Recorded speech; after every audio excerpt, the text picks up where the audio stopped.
வணக்கம் தினேஷ். வணக்கம் நிரோஷா. எப்படி இருக்கீங்க?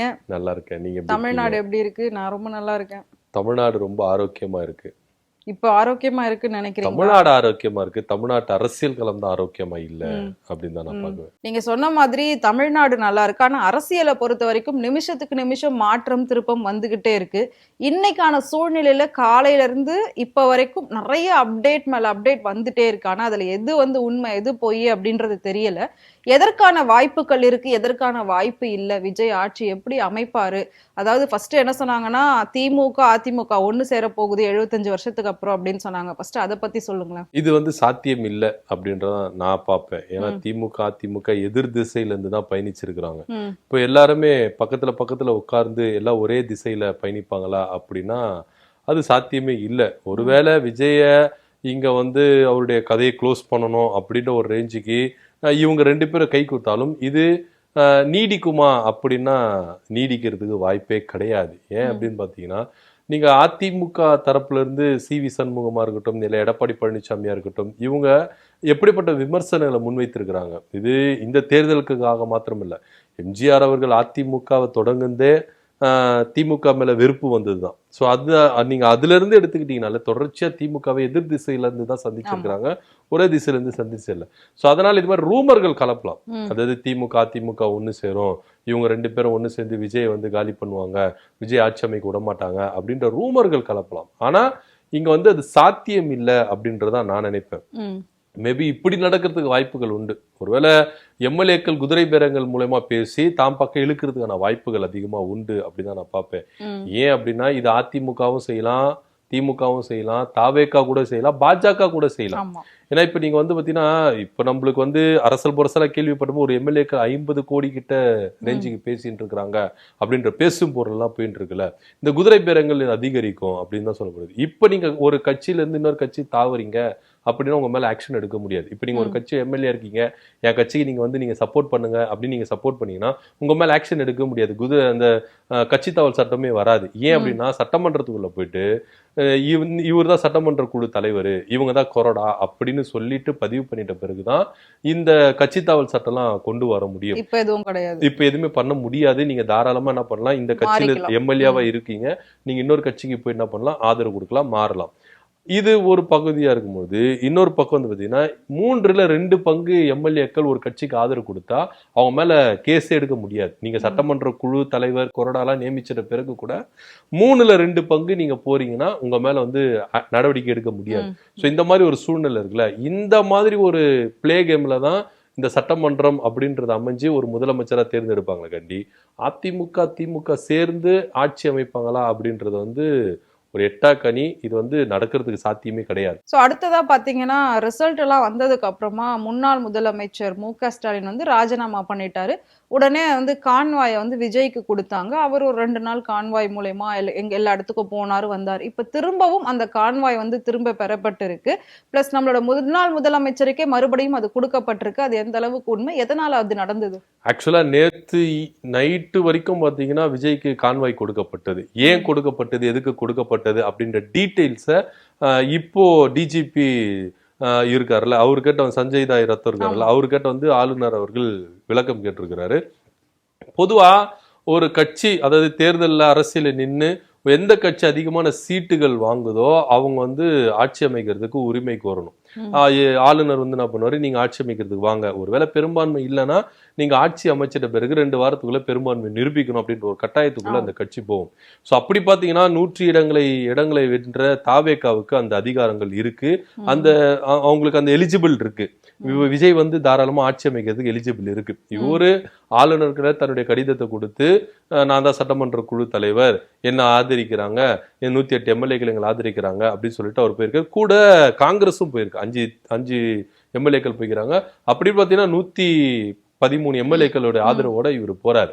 போயிட்டு எனக்கு எலிஜிபிள் இருக்கு, ஆட்சி அமைக்கிறதுக்கு எனக்கு அழைப்பு கொடுங்கன்றாரு. ஆனா ஆளுநர் கொடுக்க மாட்டேங்கிறாரு. ஸோ அப்படி இருக்கிற கான்செப்ட்ல தான் என்ன பண்ணாங்கன்னா பாதுகாப்பு அறிவிச்சாங்க. ஏன்னா இப்ப நீங்க விஜய் வந்து நிச்சயமா முதலமைச்சரா இன்னைக்கு நம்ம பேசிட்டு இருக்க 7ஆம் தேதி இன்னைக்கு அவர் வந்து முதலமைச்சரா பதவி இருந்தது, அது கேன்சல் ஆயிருக்கு. சோ அந்த பேஸ்ல தான் அவருக்கு என்ன பண்ணாங்கன்னா ஒரு உயர் பாதுகாப்பு என்ன பண்ணாங்க கொடுத்தாங்க. கான்வாயா இருக்கட்டும், இல்ல போலீஸ் அதிகாரிகள் பாதுகாப்பா இருக்கட்டும் கொடுத்தாங்க. இதுல கொஞ்சம் இழுப்பறி வந்துருச்சு. ஆளுநர் வந்து என்ன சொல்லிட்டாருன்னா, எனக்கு எண்ணிக்கை தான் ரொம்ப முக்கியம், எனக்கு பர்சன்டேஜ் எல்லாம் முக்கியமே கிடையாது, என்ன பொறுத்த வரைக்கும் சட்டத்துக்கு உட்பட்டு எனக்கு எண்ணிக்கை 118 எனக்கு நீங்க கொடுக்கணும் அப்படின்னு சொல்லிட்டு அவரு ரொம்ப திட்டவட்டமா இருக்கிறாரு, சட்டத்திட்டத்துக்கு உட்பட்டு அவர் இருக்கிறாரு. சோ இத காரணம் காட்டி என்ன பண்ணாரு, உங்களை வந்து முதலமைச்சரா பதவி இருக்கிறது நான் அழைப்பு கொடுக்க மாட்டேன் அப்படின்னு சொல்லிட்டு இருக்கிறதுனால இதுக்கப்புறமும் விஜய்க்கு வந்து பாதுகாப்பு கொடுக்கணுமா அப்படின்ற ஒரு காரணத்துக்கிட்ட தான் அந்த கான்வாய் பாதுகாப்பெல்லாம் திரும்ப பெற்றது அப்படின்னு சொல்லணும். இப்போ இது வரைக்கும் இன்னும் டிசைட் ஆகவே இல்லை. ஏன்னா இப்ப நீங்க வந்து பாத்தீங்கன்னா இங்க வந்து விஜய் தான் சிஎம் அப்படின்னு முன்னாள் முதல்வர் அப்படின்ற ஒரு கட்சி இருந்ததுல, இப்ப அவர் வந்து பாத்தீங்கன்னா இங்க வந்து தற்காலிக ஒரு முதலமைச்சரா இருக்கிறதுனாலதான் அவருக்கு உயர் பாதுகாப்பு திரும்பவும் அவருக்கு கான்வாய்களா கொடுத்து அவருக்கு பாதுகாப்பு கொடுத்துருக்காங்க. இப்போ அவர் ஆளுநர் வந்து யாருக்கு அழைப்பு கொடுத்துக்கிறாரோ அவங்களுக்கு பதவி பிரமாணம் செய்கிறாரோ இது ஆட்டோமேட்டிக்கா மாறுறதுக்கு வாய்ப்புகள் உண்டு அப்படின்றத நான் பாக்குறேன். ஓகே. அதே மாதிரி விஜய் வந்து இன்னைக்கு போயிட்டு ஆளுநரை சந்திச்சாரு, அவரும் ஒப்புதலுக்கு சரின்னு சொல்லியிருக்கிறதா சொல்லியிருக்காங்க. அடுத்ததா உடனே எடப்பாடி போய் ஆளுநரை சந்திக்க வந்து டைம் கேட்டிருந்தாரு. சோ அந்த சந்திப்பு எதுக்காக இருக்கும்? எடப்பாடியும் ஆளுநரும் சந்திக்க இங்க என்ன இருக்கு? இல்ல, எனக்கு தெரிஞ்சு எடப்பாடி பழனிசாமி போய் சந்திச்சாரா அப்படின்ற நியூஸ் வரல. அது அரசல் புரசலா வந்துட்டு இருக்கு. விஜய் போய் 2ஆம் முறையா போய் சந்திச்சிருக்கிறாரு. எங்களுக்கு வந்து அழைப்பு கொடுங்க, நாங்க ஆட்சியை அமைக்கிறதுக்கு அப்படின்னு இருக்காரு. ஆளுநர் ரொம்ப திட்டவட்டமா சொல்லியிருக்கிறாரு, இல்ல கூப்பிட முடியாது அப்படின்னு சொல்லியிருக்கிறாரு. அது மாத்திரம் இல்லாம டிஜிபியை கூப்பிட்டு ஆலோசனை செஞ்சிருக்கிறாங்க, தலைமைச் செயலாளரை கூப்பிட்டு ஆலோசனை செஞ்சிருக்கிறாங்க. ஏன்னா சட்ட ஒழுங்கு பிரச்சனை அதிகரிக்கிறதுக்கு வாய்ப்புகள் அதிகமா இருக்கு. ஏன்னா இங்க ஒரு நரேட்டிவ் செட் பண்றாங்க. ஆரம்பத்துல இருந்தே தாவேகாவுக்கு நரேட்டிவ் செட் பண்றதுதான் வந்து பயங்கரமான ஒரு விஷயமா இருந்தது. இப்ப கூட என்னன்னா ஒரு சிம்பத்தி கிரியேட் பண்றாங்க. விஜய்க்கு வந்து கான்வாய் வந்து விலகிட்டாங்க, விஜய் வந்து ஆட்சி அமைக்க முடியாம நெருக்கடி கொடுக்குறாங்க அப்படின்ற ஒரு விஷயத்த வந்து நரேட்டிவ் செட் பண்றாங்க. ஸோ இதனால தாவேகாவினர் அவருடைய ரசிகர்கள் ரொம்ப சோசியல் மீடியாக்கெல்லாம் வெகுண்டு எழுந்து என்ன பண்றாங்க, சோசியல் மீடியா கருத்துக்களை பதின்றாங்க. ஸோ இதனால ஒரு போராட்டங்கள் வெடிக்கிறது வாய்ப்பு உண்டு. உதாரணத்துக்கு ஒன்றும் கிடையாது, காலையில நினைக்கிறேன் ஆளுநர் மாளிகை முன்பாக தாவேகாவினர் போராட்டங்கள் பண்ணியிருக்கிறாங்க, ஆட்சி அமைக்கிறது எங்க தலைவருக்கு நீங்க அனுமதி கொடுக்கணும் அப்படின்னு சொல்லிட்டு. ஸோ இந்த மாதிரி பெரிய பெரிய பிரச்சனைகள் நடக்குதுன்னா மத்திய அரசு என்ன, உளவுத்துறை என்ன சொல்லியிருக்கு அப்படின்னு பார்த்தீங்கன்னா இங்க சட்ட ஒழுங்கு பிரச்சனை வருது வாய்ப்புகள் இருக்கு. ஸோ அதனால பாதுகாப்பை பலப்படுத்துங்க, இந்த மெரினா பீச்சில் குழுவை போட்டு என்ன பண்ணணும், அங்கே கண்காணிக்கணும், காவல்துறை அங்கே குவிக்கணும், முக்கியமான இடங்கள் எல்லாம் இது பண்ணணும்னு சொல்லிட்டு மத்திய உளவுத்துறை என்ன பண்ணிருக்கு, இன்டிமேட் கொடுத்தனால மத்திய உள்ளாட்சி அமைப்பு வந்து என்ன பண்ணிருக்குன்னா இங்க பாதுகாப்பை பலப்படுத்திருக்கிறாங்க அப்படின்னு தான் சொல்லணும். ஸோ அதன் அடிப்படையில் உங்களுடைய இது வரைக்கும் விஜய் போயிட்டு இன்னும் சந்திச்சு கூட ஆளுநர் அவர்கள் இன்னும் எந்த ஒரு முடிவும் எடுக்கல அப்படின்னா அடுத்த கட்ட லெவலா விஜய் வந்து உயர் நீதிமன்றத்தை நாடுவாரு அப்படின்னு தான் சொல்லப்படுது. ஒருவேளை உயர் நீதி நாடலாம், இல்ல உச்ச நீதிமன்றத்தை நாடலாம். அவங்க கிட்ட போராடி சட்டத்துக்கு இதுல என்னென்ன சிக்கல்கள் இருக்கு, என்னென்ன பிரச்சனைகள் இருக்கு, என்னென்ன வாய்ப்புகள் இருக்கு அப்படின்னு சட்ட ஆலோசகர் மூலமா ஒரு தீவிர ஆலோசனையில் இருக்கிறாரு. அடுத்த கட்டமா நீதிமன்றங்கள் போயிட்டு அவர் என்ன ஜெயிச்சுட்டு வராரா, என்ன அடுத்த கட்டம் நகர்வுகள் நம்ம பொறுத்து தான் பார்க்கணும். ஸோ அந்த வகையில் இப்போ வந்து முன்னாள் முதல்வருக்கு கான்வாய் திரும்பவும் கொடுத்துருக்காங்க. அவர் வந்து வாக்கிங்கே வந்து கான்வாயோட தான் போயிருக்கா மாதிரியான விஷுவல்ஸ் வந்திருக்கு. ஸோ அது எந்த அளவுக்கு உண்மை? எதனால அது வாக்கிங் இல்ல, ஒரு மார்க்கெட்டுக்கு போனாலும் சரி, இங்க இருந்து அறிவாலயத்துக்கு போனாலும் சரி, கான்வாய்னு வந்துருச்சுன்னா அவங்க கண்ட்ரோல்ல தான். ராஜினாமா பண்ணார், ஆனா திரும்பவும் நான் வந்து பதவி ஏற்கிறேன் அப்படின்னு அவர் சொல்ல. பதவி ஏற்க முடியாது, ராஜினாமா பண்றதுக்கு பதவி அடுத்த முதலமைச்சர் இடத்துக்கு வர வரைக்கும் அவரு தான் காபந்து முதலமைச்சரா இருப்பாரு, அவருக்கு தான் அந்த இது இருக்கும். ஸோ அதனால வந்து பாத்தீங்கன்னா அவர் வந்து வாக்கிங் போனாலும் சரி, இல்ல அவர் அறிவாலயம் போனாலும் சரி, எதனா ஒரு நிகழ்ச்சி போனாலும் சரி, இந்த பாதுகாப்பு வலயத்துக்குள்ள தான் போய் ஆகணும் அப்படின்ற ஒரு கட்டாயம் புரோட்டோகால் விதி. ஸோ அதனால அது புரோட்டோகால் படி தான் அவங்க செயல்பட்டு ஆகணும் அப்படின்றதான் இங்க முக்கியமான விஷயமா இருக்கு. ஓகே. இப்ப அடுத்ததா விஜய்க்கு வந்து அந்த பேலன்ஸ் இருக்கக்கூடிய 12 சீட்டுக்கு ஒவ்வொருத்தரா வந்து நான் ஆதரவு கொடுக்குறேன்னு ஃபர்ஸ்ட் சொன்னாங்க. அதுக்கப்புறம் திரும்பவும் அவங்க எல்லாம் பின்வாங்கினாங்க. காங்கிரஸ் உள்ள வந்து அதுல இருந்து ஒரு 2 பேர் பிரிஞ்சு போனாங்க. திருமாவளவன் இப்ப வந்து ஆதரிக்கிறதா சொல்லியிருக்காரு, ஆனா இன்னும் நேரடியா எதுவும் தகவல் வரல. இந்த நிலையில ஸ்டாலின் இன்னைக்கு மீட்டிங் போட்டு என்ன சொல்லியிருக்காரு அப்படின்னா, நம்ம வந்து இதே கட்சியிலே திரும்பவும் தொடருவோம், அடுத்த தேர்தலை கூட சந்திக்கலாம், அது வரைக்கும் யாரும் எதுவும் பின்வாங்காம இருங்கன்னு சொல்லியிருக்காரு. ஸோ அதையும் இன்டைரக்டா அவர் சொல்லியிருக்காரு, யாரும் போகாதீங்க அப்படின்னு சொல்லி. இன்னும் வேற எந்தெந்த கட்சிகள் வந்து விஜய் கூட வர்றதுக்கான வாய்ப்புகள் இருக்கு? இல்ல, எனக்கு தெரிஞ்சு ஸ்டாலின் அவர்கள் அப்படி சொன்னதா நான் செய்தி கேள்விப்படல. ஏன்னா அது அவங்களுடைய விருப்பம். ஏன்னா இப்போ திமுக எம்எல்ஏக்கு அவர் வந்து கண்டிஷன் போடலாம். திமுக தன்னுடன் இருக்கிற 58 59 எம்எல்ஏகளுக்கு அவர் என்ன பண்ணலாம், கண்டிஷன் போடலாம், போவாதீங்க அது பண்ணாதீங்க. கூட்டணி கட்சி தலைவர்களை வந்து கண்டிஷன் போட முடியாது. அப்படி போட்டிருந்தா காங்கிரஸ் முதல்ல போயிருக்காதுன்னு வச்சுக்கோங்களேன். ஸோ இதுல வந்து நீங்க பாத்தீங்கன்னா மு.க.ஸ்டாலின் அவர்கள் தெள்ள தெளிவா சொல்லிட்டார் ஒரே விஷயம் என்ன அப்படின்னு பாத்தீங்கன்னா, இந்த அரசுக்கு நாங்க புதிதா அமைக்க போற விஜய் அரசுக்கு நாங்க எதுவுமே இடையூறு பண்ண மாட்டோம். 6 மாசம் அவருடைய விஷயங்களை நாங்க பார்ப்போம், கண்ணோக்கி பார்ப்போம். அதுக்கப்புறம் தான் எங்களுடைய கருத்துக்களை நாங்க முன்வைப்போம். 6 மாசம் நாங்க டிஸ்டர்ப் பண்ண மாட்டோம் அப்படின்னு சொல்லிட்டாரு. ஸோ ஒரு சில திட்டங்களை வந்து செயல்படுத்துறதுல விஜய் வந்து நிறுத்தக்கூடாது. இந்த காலை உணவு திட்டம், மகளிர் உரிமை திட்டம், பெண்கள் விடியல் பயண திட்டத்தெல்லாம் வந்து பாத்தீங்கன்னா ஸ்டாப் பண்ணக்கூடாது, தொடர்ச்சியா நடைபெறணும் அப்படின்ற ஒரு கோரிக்கையும் வச்சிருக்கிறாரு வச்சுக்கோங்களேன். இதுல எல்லாருமே சொல்றாங்க, இப்ப விஜய்க்கு வந்து 108 எம்எல்ஏக்கள் இருக்காங்க, காங்கிரஸ் போய் சேர்த்து 113 எம்எல்ஏக்கள். இதுல ஒருத்தரை வந்து நம்ம என்ன பண்ணிடணும், தள்ளி வச்சிடணும். ஏன்னா சபாநாயகரா இருக்கிற ஒரு கணக்கு எடுத்துக்க மாட்டாங்க. ஏன்னா அவர் எந்த கட்சியை சார்ந்து இருக்கக்கூடாது அப்படின்றதுனால சபாநாயகர் இந்த இதுல வர மாட்டாரு. மொத்தம் 112 சீட்டு விஜய்க்கு இருக்குது. இப்போ அவருக்கு தேவைப்படுறது 6 சீட்டு தான் தேவைப்படுது. இந்த 6 சீட்டை அவர் எப்படி எடுக்க போறாரு அப்படின்றத ஒரு பெரிய டாஸ்காவே இருக்கு. ஒண்ணு விசிகா வந்ததுன்னா 2, மார்க்சிஸ்ட் கம்யூனிஸ்ட் 2 தலா, அவங்க மொத்தமே வந்துட்டாலே இங்க கூட்டணி வைக்கிறதுக்கு வாய்ப்புகள் அதிகமா இருக்குது அப்படின்னு சொன்னாங்க. ஆனா இதுல மார்க்சிஸ்ட் வந்து ரொம்ப தெளிவா இருந்துருச்சு. இப்போ உதாரணத்துக்கு நீங்க பாத்தீங்கன்னா நிறைய அருண்ராஜ், சி.டி. நிர்மல்குமார் போன்றவங்களாம் ஒவ்வொரு கட்சியை போய் என்ன பண்றாங்க, ஆதரவு கேட்கறாங்க. இப்ப இந்திய முஸ்லீம் லீக் கட்சி காதர் மொய்தீனை போயிட்டு என்ன பண்ணிருக்காரு, அருண்ராஜ் கேட்டிருக்காரு. அங்க தெளிவா சொல்லிட்டாங்க, நீங்க ஆதரவு கேட்டு வந்து ரொம்ப சந்தோஷம், ஆனா நாங்க முடிவு எடுக்க மாட்டோம், நாங்க திமுக கூட தான் இருக்கோம், திமுக என்ன முடிவு எடுக்குதோ அந்த முடிவு தான் நாங்க எடுக்கிறோம்னு ஓப்பனா சொல்லிட்டாரு. அருண்ராஜ் கிட்டே ஓப்பனா சொல்லியிருக்கிறாரு. சொல்லிட்டு அவர் வெளியே வந்துட்டாரு. இப்ப சி.டி. நிர்மல்குமார் அவர்கள்லாம் போயிட்டு நம்ம கம்யூனிஸ்ட் சந்திச்சிருக்காரு, மார்க்சிஸ்ட் கம்யூனிஸ்ட் இருக்காரு. அதே போல வந்து பாத்தீங்கன்னா விசிகால சந்திச்சிருக்காங்க. இன்னும் சொல்ல போனா விசிகா உள்ள போனா துணை முதலமைச்சர் பதவியெல்லாம் கொடுக்குறோம் வாங்க அப்படின்ற ஒரு விஷயங்கள்லாம் இருக்குது. ஆதவர்ஜனா இதை முன்னெடுக்கிறாரு. ஏன்னா ஆதவர்ஜனா அங்கிருந்து வந்ததுனால இதை முன்னெடுக்கிறாரு.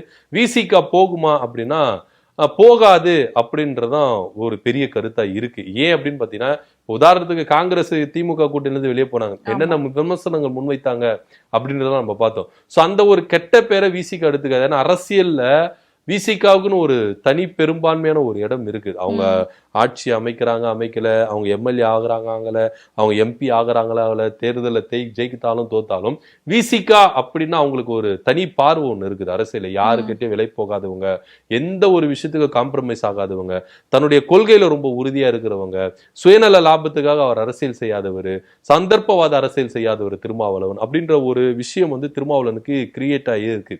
இதை உடைக்க மாட்டார் விஜய் கூட போய் சேர்றதுனால உடைக்க மாட்டார். ஏன்னா அவரே சொல்லியிருக்காரு, இப்ப இருக்கிற ஒரு விஷயத்துக்காக வந்து நாங்க விஜய் ஆதரிக்க மாட்டோம், எங்களோட பார்வை வந்து தொலைநோக்கு பார்வை, அதை வச்சுதான் நாங்க அரசியல் செய்வோம் அப்படின்னு சொல்லிட்டு அவர் ஓப்பனா சொல்லிட்டாரு. உயர்மட்ட நிலைக்குழுவை கூட என்ன பண்ணிருக்காரு, கேன்சல் பண்ணிருக்காரு. சோ அப்படி இருக்கும்போது அது ஒரு பக்கம் போயிட்டு இருக்கு. மார்க்சிஸ்ட் சேர்ந்த சண்முகம் அவரும் என்ன பண்ணிருக்காரு, நாங்க இது வரைக்கும் திமுக கூட்டணி தான் இருக்கிறோம் அப்படின்னு சொல்லியிருக்காரு. கம்யூனிஸ்ட் இப்ப என்ன பண்ணிருக்காங்கன்னா, நாளைக்கு வந்து அவங்க செயற்குழு நிர்வாக குழு எல்லாம் கூடுறாங்க. கூடி அவங்க என்ன முடிவெடுக்க போறாங்க அப்படின்றத பொறுத்து தான் பார்க்கணும். மார்க்சிஸ்டும் கூடுவாங்க, கூட்டி அவங்க என்ன முடிவெடுக்க போறாங்க அப்படின்றது. இப்ப இது வரைக்கும் விசிகாவும் இந்திய முஸ்லீம் லீக்கும் திமுக கூட தான் இருக்கிறாங்க அப்படின்னு தான் பார்க்க வேண்டிய ஒரு விஷயமா இருக்கு. விஜய்க்கு யார் அந்த ஆதரவு கொடுப்பாங்க அப்படின்றத பொறுத்து தான் பார்க்கணும். அது எந்த இடத்துல இருந்து வருதுன்னு நமக்கு தெரியல. இது இப்படியே இழுபறியில இருந்துட்டு இருந்தா அதுக்கப்புறம் அரசியல்ல என்ன நடக்கும்? ஆக்சுவலா இப்போ வந்து பாத்தீங்கன்னா விஜய்க்கு வந்து ஒரு ஆப்ஷன் இருக்கு. என்ன அப்படின்னு பாத்தீங்கன்னா, பாமக உள்ள வரதுக்கான வாய்ப்புகள் இருக்கு. ஏன்னா அவங்களும் ஆலோசனை நடத்திட்டு இருக்கிறாங்க. பாமக உள்ள வருமா அப்படின்னா அது ஒரு பெரிய கேள்விக்குறியா இருக்குது. ஏன்னா விஜய் தேர்தல் அரசியலுக்கு வர்றதுக்கு முன்னாடி அவர் சில வாக்குறுதியெல்லாம் கொடுத்தாரு. மத சார்பற்ற கொள்கையில நான் உறுதியா இருப்பேன், சாதி மதத்தை நான் வந்து என்ன பண்ண மாட்டேன், தூக்கி பிடிக்க மாட்டேன் அப்படின்னாரு. இப்போ பாமகன்றது ஒரு ஜாதி கட்சி. அந்த கட்சியை உள்ள கொண்டு வந்தா விஜய் என்ன மாதிரி ஒரு விஜய்க்கு ஓட்டு போட்டவங்களை எப்படி ரியாக்ட் பண்ணுவாங்க, பொதுமக்கள் வெகுஜன மக்கள் எப்படி ரியாக்ட் பண்ணுவாங்க அப்படின்ற ஒரு விஷயம் இருக்கு.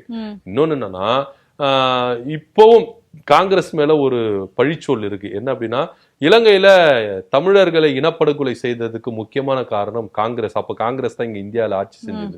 காங்கிரஸ் தான் இந்த விடுதலை புலிகள் உடைய இயக்கத்திற்கு பெரிய துரோகம் செஞ்சது, நிறைய பேரை இனப்படுகொலை செஞ்சதுக்கு காங்கிரஸ் ஒரு முக்கிய காரணம் அப்படின்னு. சோ தமிழ் தேசியம் பேசிக்கிட்டு இருக்க விஜய் திராவிடமும் தமிழ் தேசியம் இருக்கன்கள் சொன்னார். விஜய் ஆரம்பத்துல கொள்கை பிரகடனமான இடத்துல சொன்னார். இப்போ தமிழர்களை, இலங்கை தமிழர்களை, ஈழத் தமிழர்களை இனப்படுகொலை செய்த காங்கிரஸோட கூட்டணி வச்சிருக்கிறாரு அப்படின்ற ஒரு டாக்கம் இப்போ ரொம்ப வைரலா போயிட்டு இருக்கு. சோ இதுவே விஜய்க்கு ஒரு பெரிய அடி. தன்னுடைய சுயநலத்துக்காக, நான் முதலமைச்சர் ஆனன்றதுக்காக நான் வந்து எதுவுமே பார்க்க மாட்டேன், அவங்க காங்கிரஸ் வந்து நான் கூட சேர்த்துப்பேன் அப்படின்ற ஒரு லட்சத்துல இருந்தா பாமகவை உள்ள கொண்டு வந்துட்டான்னா ஜாதிக்கு இதுவாயிடும். ஸோ இது எல்லாத்தையும் எப்படி ஃபேஸ் பண்ண போறாரு அப்படின்ற ஒரு விஷயம் இருக்கு. இப்போ நீங்க கேட்டீங்களா இது இப்படியே நீடிச்சிருந்த அடுத்த கட்ட லெவல் என்ன ஆகும்னு. இப்போ ஆளுநர் வெயிட் பண்ணி பார்ப்பார், யாரும் ஆட்சி உரிமை கோரதுக்கு வரல, ஏன்னா அவருக்குன்னு ஒரு சில காலக்கெடு இருக்கு, அந்த காலக்கெடுக்குள்ள யாருமே வரல அப்படின்ற பட்சத்துல ஆளுநர் என்ன பண்ணுவாருன்னா குடியரசுத் தலைவருக்கு பரிந்துரை செய்வார். இங்க வந்து யாரும் பெரும்பான்மை இல்லை, யாரும் ஆட்சி அமைக்கிறதுக்கு உரிமை கோரல, நானும் அழைப்பு விடுக்கல, யாரும் பெரும்பான்மை இல்லை அப்படின்னு பட்சத்துல அவர் வந்து என்ன பண்ணுவோம், குடியரசுத் தலைவர் என்ன பண்ணுவாங்கன்னா அவங்களுடைய ஆட்சி அமுல்படுத்துவாங்க. குடியரசுத் தலைவர் ஆட்சி அமுல்படுத்துவாங்க. 6 மாசத்துக்கு அவங்களுடைய ஆட்சி இருக்கும். இந்த 6 மாசத்துல அவங்க ஒரு சான்ஸ் கொடுப்பாங்க. அதுலயும் இங்க யாரும் பெரும்பான்மை நிரூபிக்கல, ஆட்சி அமைக்கிறதுக்கு யாரும் எலிஜிபிள் இல்லை அப்படின்ற ரேஞ்சில் 6 மாசம் கழிச்சு திருப்பி ரீஎலெக்ஷன் வர்றதுக்கான வாய்ப்புகள் அதிகமா இருக்குது அப்படின்னு தான் பார்க்க வேண்டிய ஒரு விஷயமா இருக்குது. ஸோ இந்த சிச்சுவேஷனுக்கு போறதுக்கு திமுக முதல்ல விரும்பல. ஏன்னா திமுக தலைவர் ஸ்டாலின் அவர்கள் ரொம்ப தெளிவாக திரும்பவும் ஒரு தேர்தலை சந்திக்கிறதுக்கு திமுகவுக்கு விருப்பம் கிடையாது. ஸோ அதனால சீக்கிரமா யாரனா ஒருத்தர் வந்து என்ன பண்ணணும், ஆட்சி அமைக்கணும். விஜய் ஆட்சி அமைக்கிறதுக்கு நாங்க இடையரா இருக்க மாட்டோம். இன்க்ளூடிங் இதுல ஒரு பெரிய பாலிடிக்ஸ் போயிட்டு இருக்கு. என்ன அப்படின்னு பாத்தீங்கன்னா, ஆளுநர் தன்னுடைய சட்டத்தை தவறா பயன்படுத்துறாரு. ஏன்னா இவர் எலிஜிபிள் இருக்கு, ஆட்சி அமைக்கிறதுக்கு விஜய்க்கு எலிஜிபிள் இருக்கு. இவர் போய் கடிதத்தை கொடுத்தா இவர் வந்து என்ன பண்ணணும்னா ஆட்சி அமைக்கிறதுக்கு அழைப்பு கொடுக்கணும். பெரும்பான்மையை நிரூபிக்க வேண்டிய இடம் சட்டமன்றம் தான், ஆளுநர் மாளிகை கிடையாது. சோ அப்படி இருக்கும்பொழுது நீங்க என்ன பண்ணணும், பதவி பிரமாணம் செஞ்சு வச்சுட்டு 2 வாரத்துக்குள்ள நீங்க பெரும்பான்மையை நிரூபிக்கணும் அப்படின்னு ஒரு கட்டாயத்துக்கு விஜயை தள்ளணும். ஆனா இவர் என்ன பண்றாரு, இங்கேயே ஸ்டாப் பண்றாரு. இல்ல நீ 118ஓட வாங்க, நான் உங்களுக்கு பதவி பிரமாணம் செஞ்சு வைக்கிறேன். அது ரொம்ப தப்பு. சோ இதை எதிர்த்து திமுக சைடு இருந்து குரல் கொடுக்குறாங்க, விசிக குரல் கொடுக்குது, கம்யூனிஸ்ட் மார்க்சிஸ்ட் குரல் கொடுக்குது, அதிமுக கூட குரல் கொடுக்குது. ஆனா விஜய் குரல் கொடுக்கவே மாட்டேங்கிறாரு. இப்போ நீங்க ஆரம்பத்துல இருந்தே எதுக்குமே நீங்க குரல் கொடுக்கல. ஜனநாயகர் படத்துக்கு குரல் கொடுக்கல, கரூர் விவகாரத்துக்கு குரல் கொடுக்கல, கவினுடைய கொலை வழக்குக்கும் குரல் கொடுக்கல, எதுக்குமே நீங்க குரல் கொடுக்கல. இது உங்களுடைய பிரச்சனை. நீங்க சிஎம் ஆகுறதுக்கு உங்களுக்கு ஒரு பெரிய பிரச்சனை இருக்கு. இப்ப கூட நீங்க பாஜக எதிர்த்து குரல் கொடுக்க மாட்டேன்றீங்கன்னா இது என்ன மாதிரி ஒரு சூழ்நிலையை காட்டுது? உங்களுக்காக மத்தவங்க எல்லாம் வந்து என்ன பண்றாங்க, நீங்க ஆட்சி அமைக்கணும்னு சொல்லிட்டு திமுக குரல் கொடுக்குது, அவரை சீக்கிரமா வந்து பதவி பிரமாணம் செய்ய வைங்க, ஆளுநர் இப்படி மேம்போக்கா இருக்க கூடாது, சட்டத்திட்டத்துக்கு உட்படணும்னு சொல்லிட்டு திமுக வந்து உங்களுக்காக பரிந்துரைக்குது. திமுகக்கு இதுல வந்து லாபம் எதுவுமே கிடையாது. ஏன் அவங்க பாட்டு அவங்க வேலை இருந்துட்டு போயிடலாமே. ஏன் அவங்க வந்து இது பண்ணாங்கன்னா திரும்பவும் ஒரு தேர்தலை சந்திக்கிறதுக்கு தமிழ்நாட்டு மக்களுக்கு முதல்ல ஒரு விஷயம், ஒரு பெரிய பாதிப்பு ஏற்படும். சோ ஒவ்வொரு கட்சிகளும் மன ரீதியா ரொம்ப பாதிக்கப்படுவாங்க. சோ அதனால திரும்ப ஒரு எலெக்ஷனை சந்திக்கிறதுக்கு தயாரா இல்லை அப்படின்ற ஒரு பட்சத்தினாலதான் முதலமைச்சர் பதவி பிரமாணத்தை விஜய்க்கு சீக்கிரமா செய்யுங்க வைன்னு சொல்லிட்டு ஆளுநருக்கு 2 அடி கொடுக்குறாங்க கூட்டணி கட்சிகள், திமுகவும் சரி கூட்டணி கட்சிகள் சரி. ஆனா விஜய் இது வரைக்கும் குரல் கொடுக்கல அப்படின்றதுதான் ஒரு பெரிய சோக கதையா இருக்குது. சோ நான் முதல்ல சொன்ன மாதிரிதான் இவ்வளோ டிஃபிகல்ட் இருக்கு. விஜய் இதை எல்லாத்தையும் தாண்டி எப்படி வரப்போறாரு அப்படின்றத பொறுத்து தான் பார்க்கணும். கண்டிப்பா சொன்னீங்க, நிறைய விஷயம் சொன்னீங்க. அதை தாண்டி மற்ற கட்சியினர்களோட மனநிலை வந்து எப்படி இருக்கும் அப்படின்னீங்க. அப்படி வச்சு பார்க்குறப்போ மற்ற எல்லா கட்சியுமே வந்து ஆக்டிவ்ல இருந்துட்டு இருக்காங்க. பட் 0-0-0 அப்படின்னு சொல்லி தொடர்ந்து எல்லா வருஷமுமே பார்த்தீங்கன்னா பின்னடைவில் இருந்துட்டு இருக்கக்கூடிய சீமானுடைய மனநிலை என்னவா இருக்கும்? ஸோ அந்த கட்சியில் இருக்கிறவங்களாம் என்ன நினைப்பாங்க, நம்ம இன்னும் இங்கே இருக்கணுமா இல்லை வேற எங்கேயாவது போகலான்னு கூட மேபி யோசிச்சிருப்பாங்க. அப்படி இருக்கும்போது சீமான் வந்து இதெல்லாம் பார்க்கும்போது அவர் என்ன சொல்றாரு, அவரோட தரப்புல வந்து இதுக்கு என்ன ஒரு பதில் கொடுக்கும்? அவர் என்ன சொல்றாருன்னா, என்ன தேர்ந்தெடுக்கல அதனால இப்படி இருக்கு அப்படின்னு கூட சொல்லலாம். சீமானுக்கெல்லாம் இதுல வந்து பெரிய பாதிப்பே கிடையாதுங்க. ஏன்னா சீமான் வந்து இதுவரைக்கும் அவர் தேர்தலில் நின்று இருக்கிறாரு. தேர்தலில் நின்று ஒரு கவுன்சிலர் கூட உங்க கட்சியில இருந்து ஜெயிக்கவே இல்லை அப்படின்றதான். சோ இவர் தேர்தல் அரசியலை சூஸ் பண்ணாரு. ஆனா இங்க கூட்டணி பலப்படுத்தினாதான் இங்க வந்து விஷயமா இருக்கும். இதே சீமான் அவர்கள் தமிழ் தேசத்துக்காக நிறைய முன்னெடுப்புகள் எடுக்கிறாரு, பாராட்டலாம். தமிழுக்காக நிறைய விஷயங்கள் முன்னெடுக்கிறாரு, தமிழ்நாட்டுக்காக நிறைய விஷயங்களை கொண்டு வர்றாரு. அவருடைய தேர்தல் அறிக்கையெல்லாம் பார்த்தீங்கன்னா புதுவிதமா இருக்கும், அக்செப்ட் பண்ணிக்கணும். ஆக்சுவலா நம்ம வந்து பார்த்தீங்கன்னா உண்மையிலேயே இந்த திமுக, அதிமுக, நம்ம பாஜக சரி, டிவிகே சரி பல வாக்குறுதிகளை கொடுத்தாங்க. ஆனா சீமான் கொடுத்த வாக்குறுதிகளை நீங்க உன்னிப்பா கவனிச்சு பாத்தீங்கன்னா அது தமிழுக்கும் தமிழ்நாட்டுக்கும் பல வளர்ச்சிகளை கொடுக்கிற ஒரு கோரிக்கையா தான் இருக்கு, அந்த தேர்தல் அறிக்கையா தான் இருக்கு. அவர் என்ன சொன்னாரு, மருத்துவம், கல்வி, தண்ணி இதுக்கு மட்டும்தான் ஃப்ரீ, மத்த எதுவுமே ஃப்ரீ கிடையாதுன்னு சொல்லிட்டாரு. சோ எது அத்தியாவசியம் நம்மளுக்கு? கல்வி ரொம்ப அத்தியாவசியம், மருத்துவம் ரொம்ப அத்தியாவசியம் நம்மளுக்கு.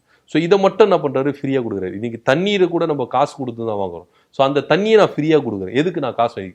தண்ணின்றது வந்து பாத்தீங்கன்னா இயற்கை, அதை வந்து நிறைய பேர் என்ன பண்றாங்க, காசா வியாபாரமாக்குறாங்க. ஸோ அதை நான் காசா வியாபாரமா ஃப்ரீயா கொடுக்குறேன் அப்படின்றாரு. ஸோ இந்த மாதிரி திட்டங்களை தமிழ் வளர்ச்சியை கொண்டு வர்றாரு. தமிழ் எல்லா இடத்துலயும் தமிழ் தான் இருக்கணும், தமிழ் வளர்ச்சி கொண்டு வரணும் அப்படின்னு சொல்றாரு. ஸோ இப்பேற்பட்ட மனுஷனை ஒருத்தவங்க வந்து ஒதுக்குறாங்க அப்படின்னா அது ஒரு பெரிய கவலைப்பட வேண்டிய ஒரு விஷயமா இருக்கு. ஆனா இது சீமானுக்கு புதிதல்ல.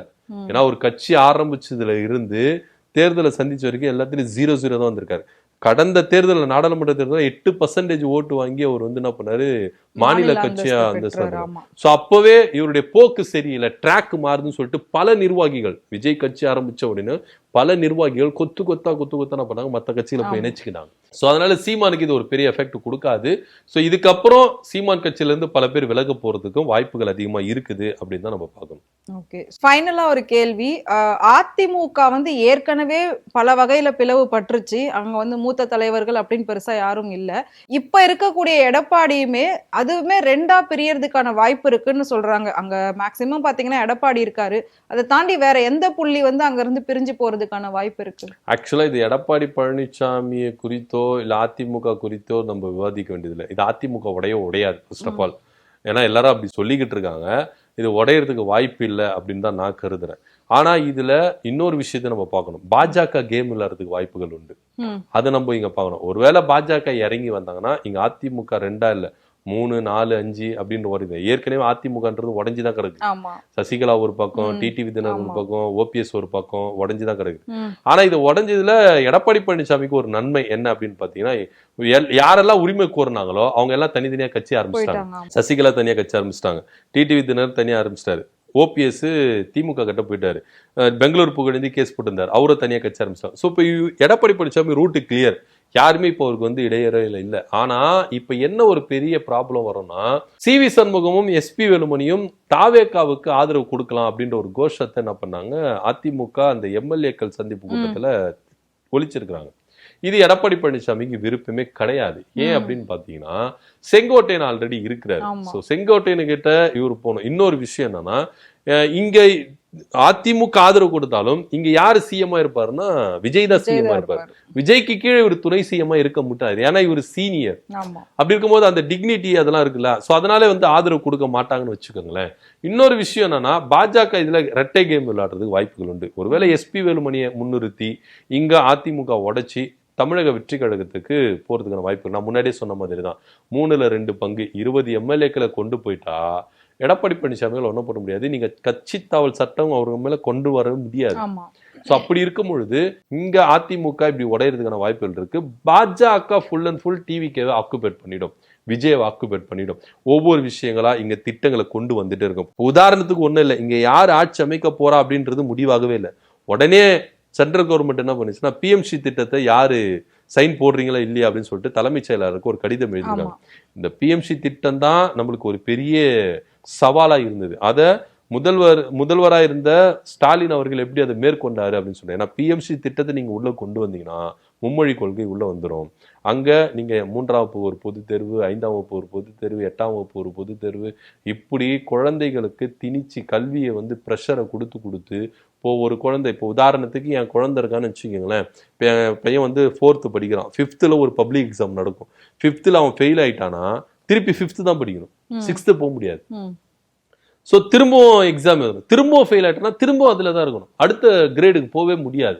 ஸோ அப்போ குழந்தையுடைய மனநிலைமை என்ன இருக்கும், அவன் கூட படிச்ச பசங்களாம் அடுத்தடுத்து போயிடுவாங்க. என் பையன் என்ன பண்ணுவான், ஏன்னா குழந்தைங்களுக்கெல்லாம் அக்யூரேட்டா எல்லாரும் பாஸ் பண்ணுவாங்களா அப்படின்னு சொல்ல முடியாது. ஏன்னா குழந்தை பருவம், அவங்களுக்கு கொஞ்சம் கொஞ்சமா தான் கல்வியை கொடுக்க முடியும். ஸோ அப்படி இருக்கும்போது என் பையனுக்குடைய மனநிலைமை என்ன இருக்குன்னா, படிப்புன்றது வராம போயிடும். அப்போ நான் என் பையன் என்ன பண்ணுவான், என் தொழிலை தான் செய்வான். இப்போ நான் வந்து செருப்பு தைக்கிறேன்னா செருப்பு தான் தைப்பான், நான் பானையை வளைக்கிறேன்னா பானையை தான் வளைப்பான், நான் விவசாயம் பண்றேன்னா விவசாயம். அப்போ அடுத்த லெவலுக்கு போவே முடியாது. குழந்தைகளுக்கு வந்து அடுத்த கல்வி கொடுக்க முடியாது. இது பிஎம்சி திட்டத்துல ரொம்ப தெளிவா இருக்கு. இதை வச்சுதான் தொலைநோக்கு பார்வையோட தான் மு.க. ஸ்டாலின் அவர்கள் என்ன பண்ணாரு, இந்த திட்டத்தை வேண்டான்னு எதிர்த்தாரு. ஸோ ஆனால் ஒன்றிய அரசு சொல்லவே, அவங்க விடவே இல்லை. என்ன சொன்னாங்க அப்படின்னு பார்த்தீங்கன்னா, நீங்கள் இந்த திட்டத்தை ஏற்றா தான் நான் கல்வி நிதியை கொடுப்பேன். பரவாயில்ல, வேண்டாம், எங்களுக்கு கல்வி நிதி வேண்டாம், நாங்கள் எங்கள் பசங்களை படிக்க வச்சுக்கிறோம் சொல்லிட்டு தான் உறுதியாக இருந்தார். இப்போ விஜய்க்கு இது ஒரு பெரிய சவால்.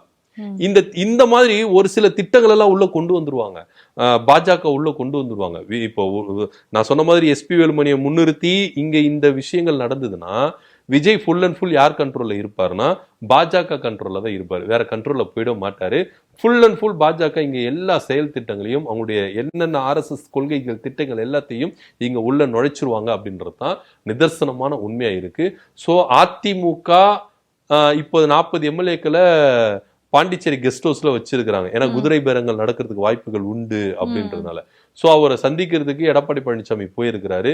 என்ன மாதிரி முடிவுகள் எடுக்க போறாரு அப்படின்னு தெரியல. ஒரு விதத்துல CV சண்முகம் தரப்புல இருந்து என்ன பேச்சுகள் அடிப்படுது அப்படின்னு பாத்தீங்கன்னா, ஆட்சியிலும் அதிகாரத்திலும் பங்கு அந்த ரேஞ்சுக்கு இப்போ என்ன பண்ணுவாங்கன்னா உள்ள வர்றதுக்கான வாய்ப்புகள் இருக்கு. இப்போ அவங்க கேட்ட இருக்கிற 40 ML 48 MLAக்கள் உள்ள வந்தாங்கன்னா விஜய் அவர்களுக்கு பாத்தீங்கன்னா அறுதி பெரும்பான்மை கிடைச்சிடும்.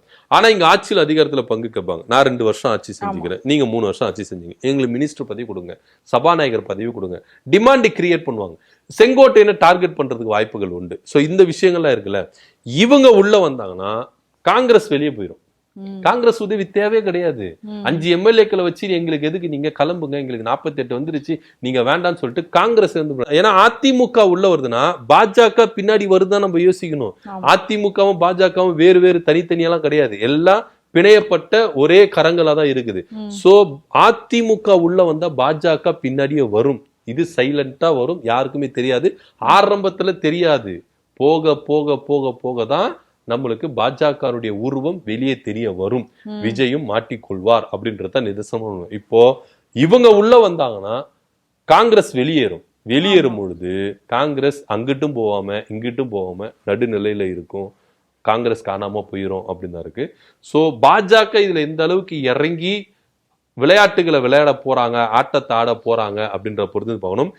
இப்போ விஜய்க்கு நெருக்கடி கொடுக்க ஆரம்பிச்சிட்டாங்க. ஒரு பக்கம் இந்த PMC திட்டத்தை சொன்னோம்னா, இன்னொரு பக்கம் பாத்தீங்கன்னா உயர்நீதிமன்றத்துல பர்மிஷன் கொடுத்துட்டாங்க. இந்த புலி படத்துல வருமானத்தை மறைச்சிருக்கிறாரு, வழக்கு தொடருங்க, FIR போட்டுருங்க அப்படின்னு சொல்லிட்டு நீதிமன்றம் என்ன பண்ணுச்சு, பரிந்துரை சொல்லிடுச்சு. இப்ப அது ஒரு பெரிய இஷ்யூவா இருக்கும். நிறைய விஷயங்கள் நடக்க இருக்குது. ஸோ பாஜக இங்க அதிமுக உடைச்சிதான் விஜய்க்கு இங்க ஆதரவு கொடுக்கணும், அந்த வேலையை செய்யறதுக்கு தயாரா இருப்பாங்க. இல்ல வேண்டாம், சுமூகமா பேச்சுவார்த்தைகளை நடத்தி இங்க ஆதரவு தெரிவிக்கலாம் அப்படின்னா அதுக்கும் ஓகே சொல்லுவாங்க. விஜய்க்கு வேற வழியே கிடையாது. ஏன்னா கை கெட்டிருச்சு, வாய் கெட்டல, எட்டி பிடிச்சா அந்த பதவியை பறிச்சிடலாம் அப்படின்ற நேரத்துல விஜய் விட மாட்டாரு. சோ இந்த மாதிரி ஒரு சூழ்நிலை நடக்கும்போது இதுல யார் ரொம்ப முட்டாளா ஆகுவாங்க அப்படின்னு பாத்தீங்கன்னா, விஜயை நம்பி ஓட்டு போட்டாங்கல்ல பெரும்பாலானோர், அவங்க மூஞ்சில விஜய் கறி பூசுறாரு அப்படின்னு தான் நம்ம சொல்லணும். ஏன்னா ஊழலற்ற ஆட்சி, மதசார்பற்ற கொள்கை, இந்த மாதிரி விஷயங்கள் அவர் பேசியிருக்காரு. அதிமுக ஊழல் சக்தி, உள்ள வந்தா என்ன மாதிரி ஒரு சக்தியா விஜய் இருப்பாரு, தூய சக்தியா இருப்பாரா, இல்ல அவரும் ஊழல் சக்தியா இருப்பாரா, இல்ல தீய சக்தியா அவர் மாறுவாரா அப்படின்ற பல விஷயங்கள் நம்ம எல்லாம் வெயிட் பண்ணி பார்க்கணும். பொறுத்து இருந்து பார்க்கலாம் என்ன நடக்குது அப்படின்றது தான் நிதர்சனமான உண்மை. கண்டிப்பா தினேஷ், அரசியல் களத்தில் நடந்த நிறைய விஷயங்களை ரொம்ப தெளிவா எல்லாருக்குமே விளக்கி சொல்லியிருந்தீங்க. ரொம்ப நன்றி. நன்றி.